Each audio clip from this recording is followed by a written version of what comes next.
올해 우리 교회 표가 교회의 영광 그 회복을 위하여 첫해 말씀과 기도가 살아있는 교회입니다.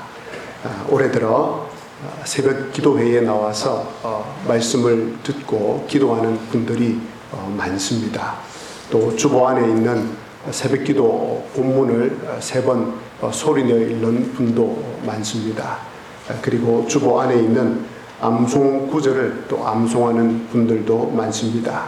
그분들을 볼 때마다 도전이 되고 시편 1편에 우리 하나님께서 약속하신 대로 참 저렇게 하는 분들 하나님께서 복을 주시겠구나라는 생각을 하게 됩니다. 그러면 기도는 어떻습니까? 연초에 나눠드린 100가지 기도 제목을 가지고 기도하는 분들도 많습니다. 제가 신방을 가보면 책상 위나 또 거실이나 또 식탁 위에 100가지 기도 제목 책자가 놓여 있는 것을 보면 무척 감동을 받습니다. 지난 주일까지 화요일마다 매주 중보기도 팀이 모여서 기도를 했는데 점점 숫자가 늘어나서 13분 가까이 이제 중보기도 팀들이 모여서 교회와 또 가정을 위해서 온 세상을 위해서 기도를 하는 시간을 가졌습니다. 저는 우리 교회가 우리 거제도 지역에서 중보 기도하는 대표적인 교회로 거듭나는 일을 우리 교회가 감당하면 좋겠다라는 생각을 가지고 있습니다. 뿐만 아니라 매주 수요일에 또 수요 기도에 나오셔서 기도하는 분들이 많습니다. 우리 교회와 또 여러분의 개인과 가정과 생업과 이 나라 이 민족이 살아나기 위해서는 반드시 기도가 필요합니다. 무엇보다도 기도가 필요합니다. 뿐만 아니라 그러기 위해서는 올바른 기도가 드려져야 합니다. 그래서 오늘부터 주 기도문에 대해서 말씀을 드리려고 합니다. 주님께서 가르쳐 주신 이 주 기도문에 대한 말씀을 매주마다 오셔서 들으시기를 바랍니다. 그리하여서 기도의 삶을 회복하고 기도가 주는 놀라운 은혜를 경험하는 매주 시간들이 되시기를 바랍니다. 첫째로 주기도문의 중요성입니다. 예수님께서는 주기도문을 가르치기 전에 잘못된 기도에 대해서 먼저 가르쳐 주십니다. 똑같은 말을 기계적으로 반복하면서 기도하는 것은 기도에 아무런 소용이 없다고 말씀하십니다. 기도 시간과 기도 분량과 기도의 목소리의 크고 작음은 기도 응답에 아무런 영향력이 없다고 말씀하십니다.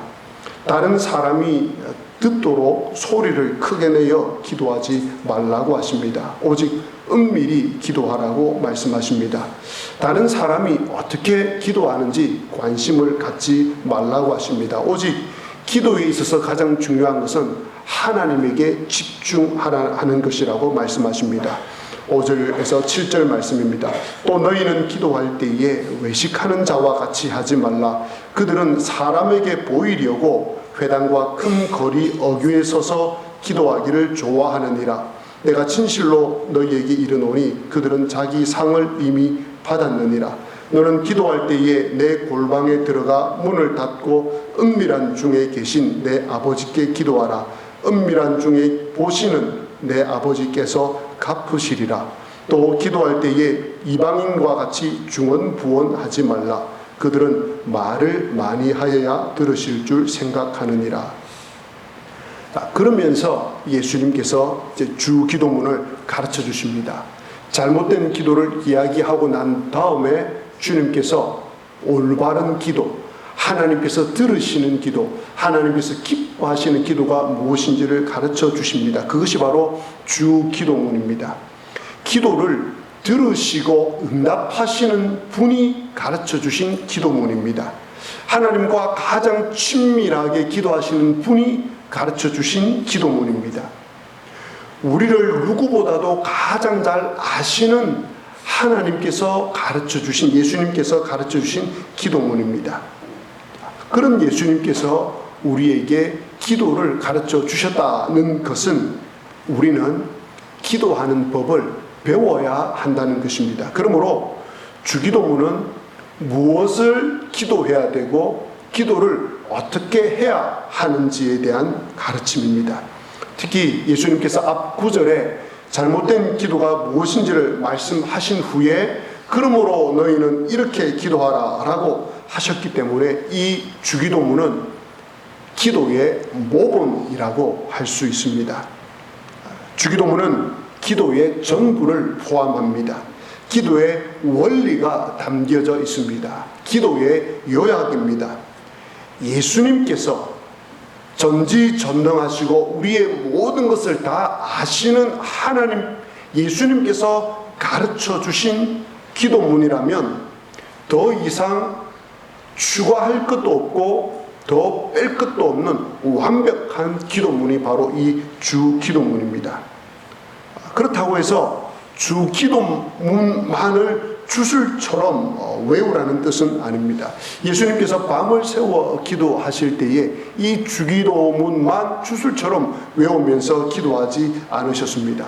주기도문은 오히려 기도의 뼈대와 같은 기도입니다. 그래서 여러분들께서 이 주기도문을 중심에 놓고 다양하게 살을 붙이면서 기도를 하시기 바랍니다. 그럴 때 하나님께서 기뻐 받으시는, 하나님께서 응답하시는 기도를 드릴 수 있습니다. 앞서간 우리 신앙에 대해 선배 가운데 아주 훌륭한 어거스틴이라든지 존 칼빈이라든지 마틴 루터와 같은 분들은 언제나 이 주기도문을 중심에 놓고 기도 생활을 했습니다.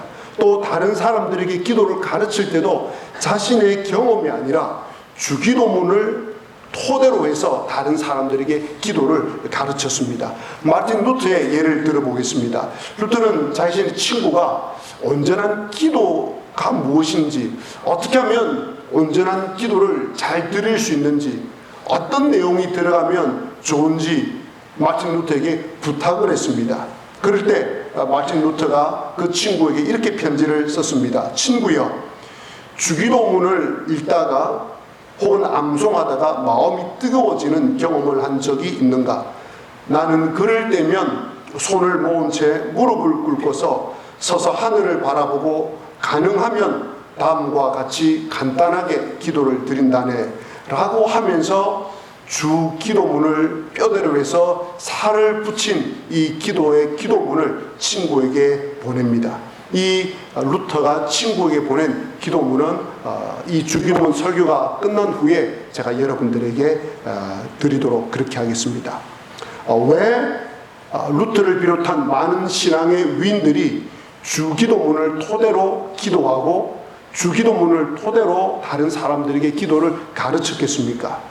이 주기도문 속에 기도의 길이 있다는 걸, 주기도문이 모든 기도를 다 포함한다는 것을 알고 있었기 때문입니다.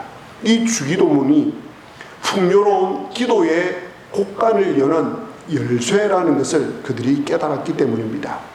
예수님께서 이제 기도를 가르쳐 주십니다. 먼저 예수님께서 이 기도를 가르쳐 주실 때 이렇게 시작을 합니다. 하늘에 계신 우리 아버지라고 말합니다. 기도가 심리적 안정과 위로를 준다는 세상 사람들 혹은 심리학자들의 말을 오늘 주님께서 가르치신 이 기도문은 정면으로 반박합니다. 기도는 심리적 안정과 위로를 줍니다가 아닙니다. 기도는 살아계신 하나님 앞에서 드리는 것입니다. 하나님의 임재를 의식하고 아뢰는 것입니다. 하나님 임재 앞에 있습니다. 여러분들께서 기도를 드리실 때 하나님께서 보시는 눈 앞에 있습니다. 하나님께서 임재하시는 그 앞에 있습니다. 여러분, 이것보다 더 숭고하고 더 위대하고 더 아름다운 순간이 어디에 있겠습니까? 이제 하나씩 살펴보겠습니다. 첫째로 아버지입니다. 예수님께서는 하나님을 아버지라고 부르면서 기도하라고 하십니다. 참된 기도의 본질은 하나님, 아버지 이 두 단어에 다 들어 있습니다. 여러분의 상태가 어떠하든지 어떤 모습으로 하나님 앞에 나와서 기도를 하든지 하나님을 아버지라고 부를 수 있다면 이미 여러분의 기도는 응답을 받은 것입니다. 기도는 언제나 하나님과 나와의 관계가 아버지와 자녀라는 이 관계를 인식함으로부터 시작을 해야 합니다. 여러분들께서 하나님을 진심으로 아버지라고 부른다면 여러분은 하나님의 자녀가 되었다는 분명한 증거입니다. 이 아버지라는 헬라어 단어 파테르는 아이가 혹은 자녀가 아버지를 친근하게 부를 때 사용하는 단어입니다. 우리나라 말로 아빠라는 단어입니다. 예수님께서는 하나님을 한없이 다정하게 부르도록 하시면서 과연 하나님께서 내 기도를 들어주실까라는 이 기도의 불신에서 벗어나게 해 주십니다. 하나님을 아버지라 부르게 하심으로써 창조주 하나님의 그 풍요로움을 우리에게 가져다 주십니다. 우리가 하나님의 부요함과 하나님의 풍요로움을 마음껏 가져다 쓸 수 있는 근거가 무엇입니까?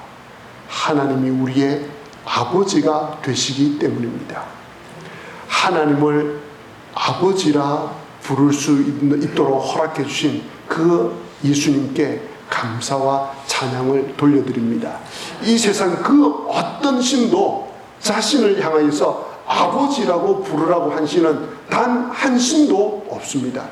그런데 오늘 예수님께서는 하나님을 부를 때에 가장 친근하고 다정한 말로 아버지라고 부르도록 허락해 주셨습니다. 두 번째로는 하늘에입니다.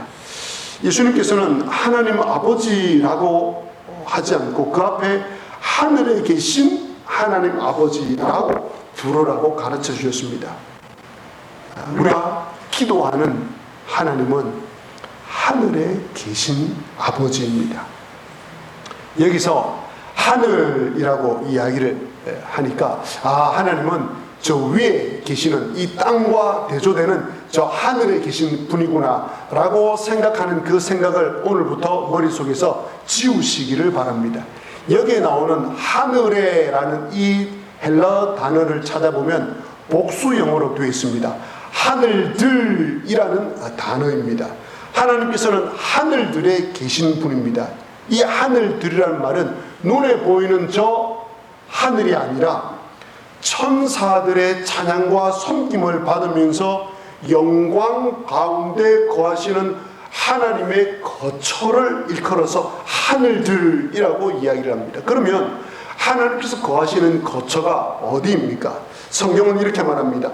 하늘이 하나님의 보좌요 땅이 하나님의 발등상이라고 표현을 합니다. 그렇다면 하늘에 계신 하나님 아버지라고 할 때 그 하나님은 온 우주 공간에 계시면서 동시에 우주 공간을 초월해 계신 분이십니다. 자료를 보니까 우주에 대한 연구가 몇 프로 정도 진행됐다고 했겠습니까? 이 우주에 대한 연구가 4% 정도 우주에 대한 연구가 진행됐다고 합니다. 제가 그 보고서를 읽으면서 참 웃었습니다. 우주의 크기가 얼마인지도 모르면서 우주의 크기를 이제 4% 정도 알아냈다고 과학자들이 이야기를 하고 있기 때문입니다. 이처럼 넓고 깊은 우주, 그리고 그 우주와 만물에 충만해 계시는 분이 바로 하나님이십니다. 하늘과 땅, 온 우주 만물 그 어디나 계신 그 하나님, 그 하나님께서 우리의 기도를 들으시는 분입니다 라는 뜻이 하늘에 계신이라는 뜻입니다. 그러므로 우리가 기도를 할 때 하늘에 계신 우리 아버지, 하늘에 계신 나의 아버지, 하늘에 계신 하나님이라고 할 때 안 계신 곳이 없으신 하나님, 내가 있는 곳 어디에나 계신 하나님, 나의 구체적인 삶 속에 계신 하나님, 나의 슬픔과 눈물과 기쁨과 고통과 즐거움 속에 늘 함께 계시는 하나님을 인식하며 기도하시기를 바랍니다. 이 마태복음을 처음 읽게 되는 독자는 초대교회 성도들입니다. 예수님 믿는 것 때문에 박해를 받았던 성도들입니다. 박해와 가난과 굶주림 속에 있었던 사람들입니다. 모진 고문을 받았던 분들입니다. 원형 경기장에서 맹수의 밥이 되기 위하여서 기다리고 있던 분들이 초대교회 성도들이었고, 이 마태복음을 읽는 독자들이었습니다. 자, 이런 상황에서 드려지는 주기도문이 어떠했겠습니까? 그들에게 소망을 주고 박해와 순교를 견디게 해 주었습니다. 하나님은 단지 하늘에 계신 하나님이 아니라 자신들이 갇혀있는 감옥 안에, 사자들이 있는 그 원형 경기장 안에 계신 분이셨습니다. 그들이 어디 있든지 그들과 함께하는 하나님이셨습니다. 자신들의 육신의 생명과 영혼의 생명을 책임지시는 아버지셨습니다. 그래서 그들이 이 주기도문을 시작할 때, 기도를 시작할 때 하늘에 계신이라고 하면서 그들은 자신의 생명을 하나님께 맡길 수 있었습니다. 사랑하는 교우 여러분, 하늘에 계신 우리 하나님 아버지는 여러분을 영원한 사랑으로 사랑하십니다. 여러분을 사랑의 눈으로 보고 계십니다. 언제 어디에 있든지 하늘에서 보고 계십니다. 아니, 곁에서 보고 있습니다. 우리에게 필요한 것이 무엇인지 다 아십니다. 여러분의 탄식을 바로 여러분 곁에서 듣고 계십니다. 그 하나님 아버지는 마음이 온유하고 겸손하신 분입니다. 여러분의 인생을 모두 책임지시는 분입니다. 여러분의 피난처가 되시는 분이십니다. 여러분에게 행복과 기쁨을 주기를 너무 원하십니다. 여러분이 원하는 것 이상으로 주시는 분이십니다. 그렇기 때문에 여러분은 하나님을 아버지라 부를 때, 하늘에 계신 아버지라고 부를 때 그 하나님 안에 있는 모든 풍요로움을 다 얻을 수 있습니다. 그분의 모든 영광을 경험할 수 있습니다. 하나님의 그 부요하심으로 부요하게 될 수 있습니다. 오늘 맥주 감사 주일로 드리고 있습니다. 지난 상반기 동안 베풀어 주신 은혜를 기억하고 감사하면서 드리는 맥주 감사 주일 예배입니다. 아마 지난 한 주간 동안 헌금을 준비하시면서 하나님께서 상반기 동안 베풀어 주신 은혜를 생각하였을 것입니다. 그리고 오늘 예물을 준비하여서 하나님께 드리려고 가져오셨을 것입니다. 우리가 이같이 하는 이유가 무엇입니까? 우리가 드리는 이 예배를 받으시는 분이 하나님 아버지이기 때문입니다. 내가 깨달았든지 깨닫지 못했든지 하나님 아버지께서는 상반기 동안 우리에게 많은 은혜를 베풀어 주셨습니다. 내가 깨닫든지 깨닫지 못했든지, 야, 정말 타이밍이 기가 막히다. 어떻게 이렇게 타이밍이 적절할 수 있을까? 어떻게 이렇게 타이밍이 맞아떨어질 수 있을까라고 하는 우리의 말 속에 하나님께서 그거 내가 역사한 거야. 내가 그 타이밍 너에게 맞춰준 거야. 라고 말씀하시는 그 하나님, 그 하나님의 역사하심을 믿으시기를 바랍니다. 그러므로 이제부터 기도하시기 전에, 일용할 양식을 구하기 전에, 또 나의 필요한 그 무엇, 간절한 무엇, 급한 어떤 것을 구하기 전에 항상 하늘에 계신 우리 아버지, 라고 기도를 시작하시기를 바랍니다. 꼭 이 문장대로만 할 필요는 없습니다. 이 하늘에 계신 우리 아버지여 라고 하는 이 부름을 뼈대로 하여서 다양하게 살을 붙이면서 기도를 시작하시기를 바랍니다. 여러분이 하나님을 아버지라 부르는 바로 그 자리, 그 순간 아버지 하나님께서 임재하실 것을 믿으시기 바랍니다. 하늘에 계신 하나님 아버지께서는 여러분들께서 그 하나님을 아버지라 부를 때 여러분이 처한 자리가 어디이든지, 여러분이 어떤 실패의 모습과 낭망의 모습과 죄의 모습을 가지고 다가오든지 아버지 되신 하나님께서는 여러분을 한없는 사랑으로 품으시면서 여러분의 기도의 자리에 계시면서 여러분들께서 하나님 아버지, 하늘에 계신 하나님 아버지라고 할 때 여러분의 마음속에, 여러분의 귀에 이렇게 대답하실 것입니다. 왜? 무슨 일인데? 무슨 일인지 내게 이야기해 보려무나 라고 말씀하실 것입니다. 그 임재하시는 하나님을, 하늘에 계신 하나님 아버지라는 이 기도문으로 주님을 만나게 되시기를 주님의 이름으로 간절히 기도합니다. 아멘.